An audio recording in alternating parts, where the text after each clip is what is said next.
Hello everyone.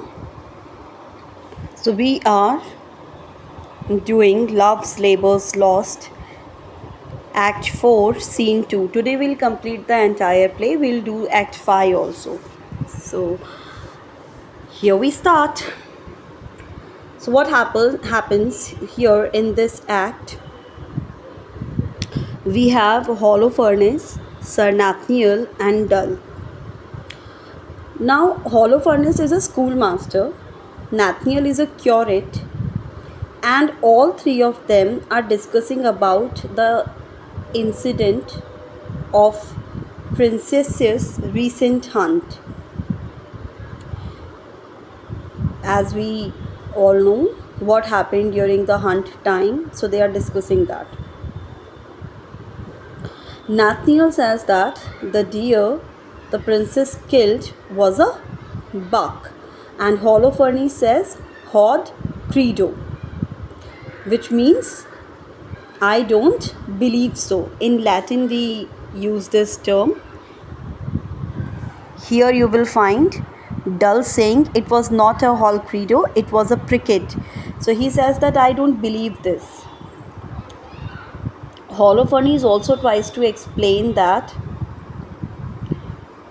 whatever phrases basically he is using, it confuses Dull.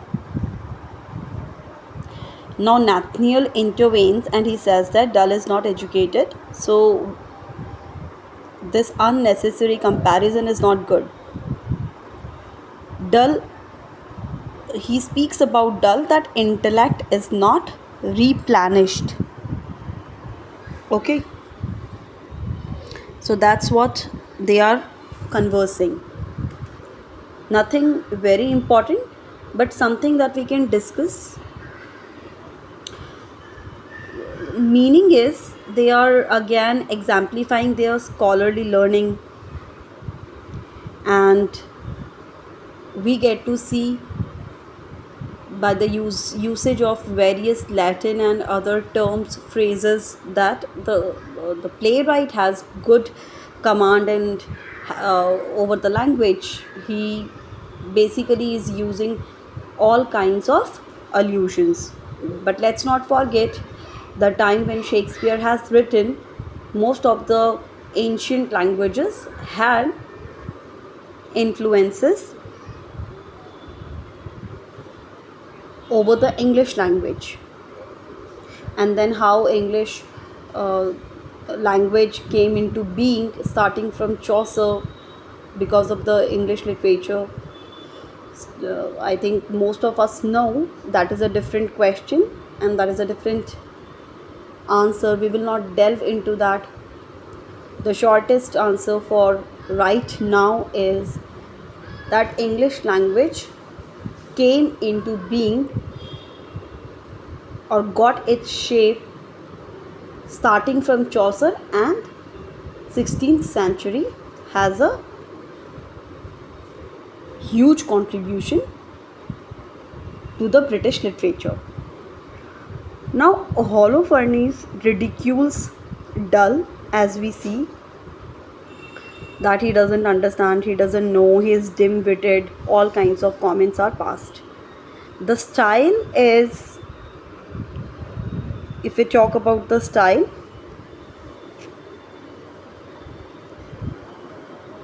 I think I'll answer this question later on. Let's go further. Yeah, it will not deviate us from our reading, but it will unnecessarily take time. So I will answer it after the play when we will be discussing the important, salient key points. Or in that section, I will answer this question. Just remind me if I forget. Style, I have to talk about the writer's writing style and all of that. Okay, now Dull, he tests the intelligence of his two companions. What was a month old at Cain's birth that's not 5 weeks old as yet? So because he's been ridiculed, so he decides that okay, I'll ask you a question and now you answer me. So the answer is moon. Holofernes gives the answer. He says Dictina, Roman goddess's name. Okay. Now he again tries to again misunderstand things, and we see that they are questioning each other. This is a scholarly quest, and the two of them ridicule each other and keep taking tests and pass comments after that. Now Nathaniel and Holofernes, they are very satisfied because they could have that competition where they were displaying their wit and intelligence, and excuse me,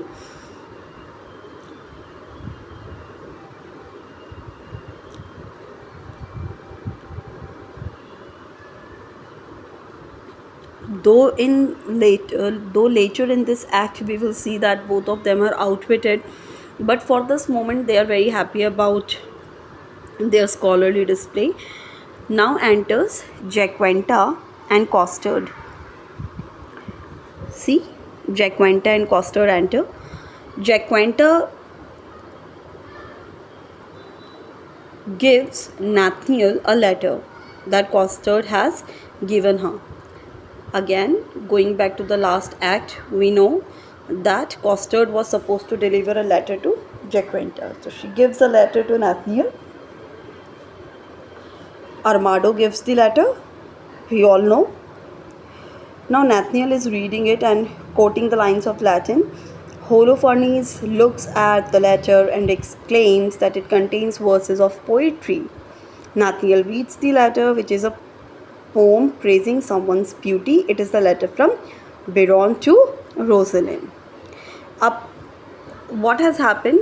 Costard has again committed a mistake. Foolishly delivered, like earlier, he delivered someone else's letter to someone else. Again, he did the same thing. Now, Biron's the poem that he is using, Biron thinks, and he says that I believe Ferdinand is going to break his oath and he will remain faithful to Rosalind.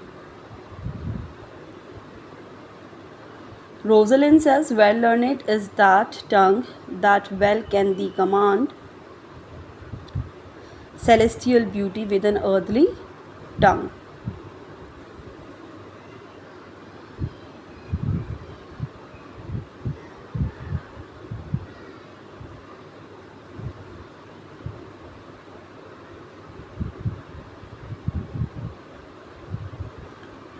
So after this, Holofernes says Nathaniel is reading the poetry not correctly, and basically throughout the play we will find these people trying to show their scholarly uh, knowledge. And now here they are talking about the meter, the wit, and all of that. Skipping this part, let's come to what happens in this paragraph. Let's sum it up.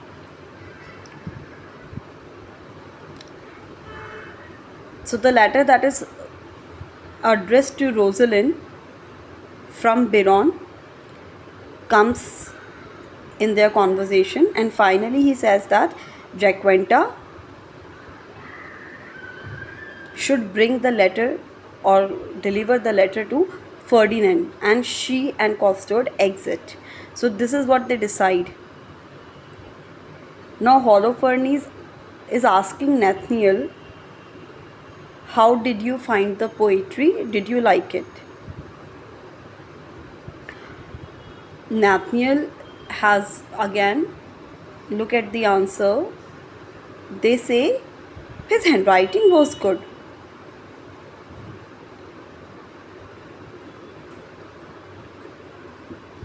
And he also says that it lacks poetry, wit, and invention. So that's how we see they are passing jokes, cracking witty jokes about the writing by Armado. Earlier also they were doing the same thing, but that time Princess was doing it. And this time we see Holofernes, Nathiel and Dull are doing this. With this, we complete Act second, Act 4, Scene second. Let's start with Act Scene 3 also in this video itself, so that it doesn't waste our time. Now we have Scene 3, and in Scene 3 we find Biron is there with a paper. Biron has a paper in his hand, and Biron says, I love Rosalind and this love is killing me. He says that I remember nothing but her eyes, and he realizes that he cannot help but love and only love.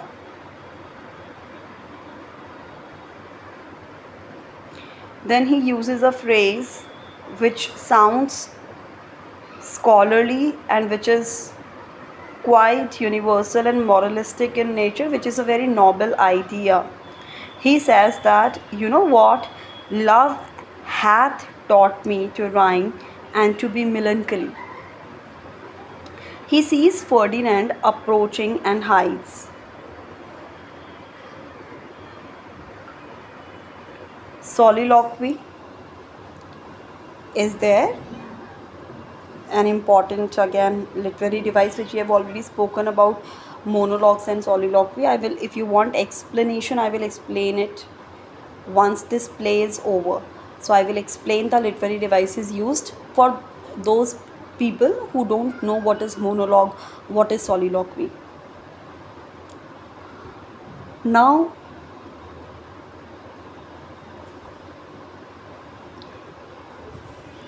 we see that Ferdinand comes in.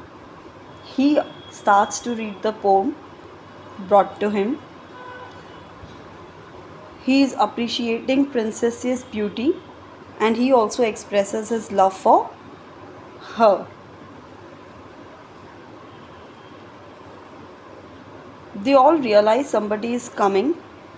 Longueville enters and he laments, and he says that I am going to break this oath. So they are pretty much in pain and they want to break their oath.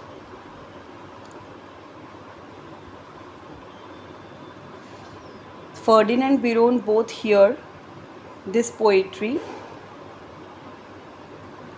and they tear the paper in frustration. They get so anxious, so frustrated that they tear up this paper.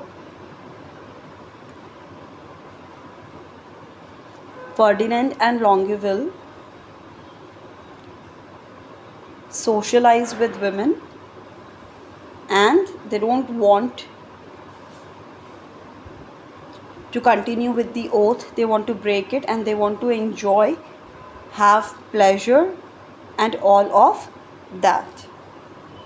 Now we have Longueville left with us. He reads another poetry. Here we see that Longueville is reading another poetry in this part of the play.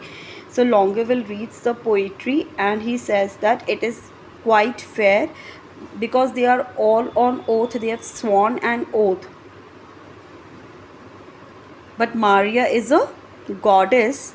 Longueville sees someone coming and hides. Now Biron, Ferdinand, Longueville, they all overhear a conversation, and this conversation is going between Dumaine and Catherine. So what is Dumaine doing? Basically he is also lamenting his love for Catherine. He describes Catherine's beauty as Biron makes mocking comments to himself. So this is how we see the clever wordplay is going on. The bottom line is everyone is in love, everyone is lamenting for their beloveds, and everyone is so determined that they don't want to continue with the oath and they want to break it. Literary devices, there is dramatic irony, they are all lamenting, and so that's one thing. As far as the themes are concerned, no new theme or uh, entirely new symbol is used there. Letter is a constant symbol being used. Love and intelligence, scholarly quest, display of the wit, these are the common themes throughout the play. Now, what is happening? Domain says that Catherine is responsible for his condition, and his condition for being so much in love that it brings him fever, which means that which changes his moods. So he's facing mood swings. Domain is upset that he so wants to break the oath. Now Ferdinand, Biron and Longueville are also in love. They are also in the same, they are sailing in the same boat. So they also feel similar way. They understand what Domain is trying to say. Now Longueville, who was hiding, he comes out and he also he displays his emotion and he gets angry. He says to Domain that your love for Catherine is not something that I like, I condemn it. Why, that we will get to know later on. Now King also comes out of the hiding. Ferdinand says that Ferdinand criticizes Longueville's love for Maria. So two of them are condemning their love for their beloveds, Maria and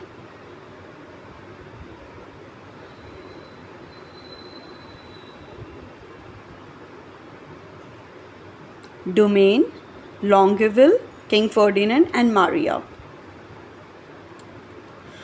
Ferdinand scolds both Domain and Longueville for violating their oath, but then Biron comes forth to whip hypocrisy. Here we find the exact expression. Now he criticizes, Ferdinand is getting angry and he is criticizing everybody, and he says, he also calls them that you are foolish. He says that great Hercules whipping a gig, and so profound Solomon to tune a jig, and Nestor play at a pushpin with the boys, and the critic Timon laugh at idle toys. So he speaks that men who are in love are fools, and he compares them to great male heroes reduced to pitiful states. Everybody who were in love had not a very good fate, sorry. So that's what he is trying to convey by comparing their love with the great man. What is Biron trying to say? Biron says that he feels betrayed and calls the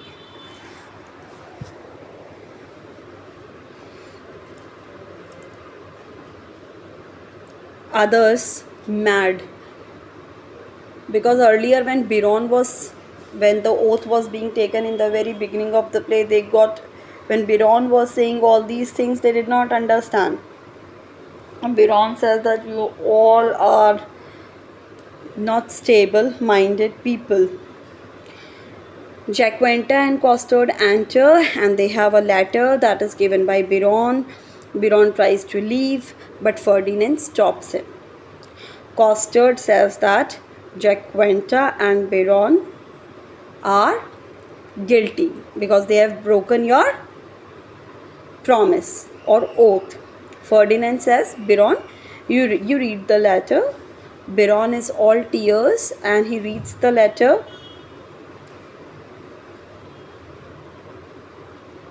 But he tear the letter. After some time we observe that these torn pieces of paper are put together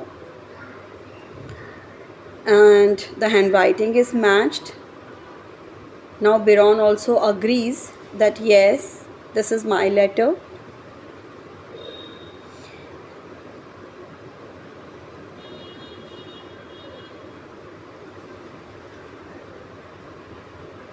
Biron gets angry. He says that we are king's man, we are all in love, and he's so angry that he asks Jacquinte and Costard to leave right away because they were trying to put him in a negative picture in front of the King Ferdinand. Now Biron and Ferdinand test their wits in the coming portion of the play.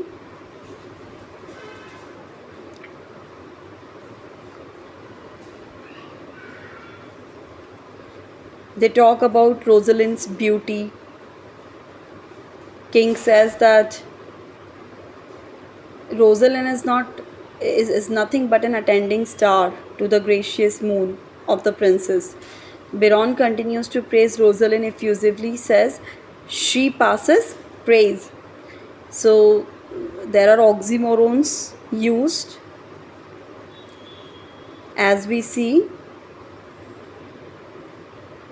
in the praise that the two of them are using. Ferdinand, criticizes Rosalind throughout. I'm skipping this part, you can read it. We'll just come to the conclusion, we'll sum it up. Ferdinand basically criticizes Rosalind, his complexion, everything, and Biron maintains his opinion of her beauty. He says she is beautiful. That's how we see the two of them keep arguing, and Ferdinand basically, after all of this has happened, Biron lastly says he uses the old theme of intellect and wit. He says that we all should be in love. He takes the side of love again, and he says that love heightens the senses. Biron calls women the books, the arts, the academies that show, contain, and nourish all the world. Biron continues to use his intellect so that everything falls in his favor, and all him and all his companions, they violate the oath. So this is what his motive is. Ferdinand is also persuaded by all of them to do the same thing. Ferdinand suggests that there should be some entertainment too. Like earlier, Biron was saying there should, what about the entertainment? So this time Ferdinand says, what about the entertainment? Biron agrees. They all invite the women in King's court, and before entertaining them with dances and merry hours, Ferdinand, Biron, Longueville, Dumaine, they all leave in this scene 2. That is the end of this act also. Now all these men including the King Ferdinand plan for merrymaking. Ferdinand wants to use princesses coming to his court an opportunity of merrymaking, and he along with his people start planning. They also plan their courtships, they also plan their love and marriages henceforth. Last act, that is act 5, we will complete in the next video. So here we see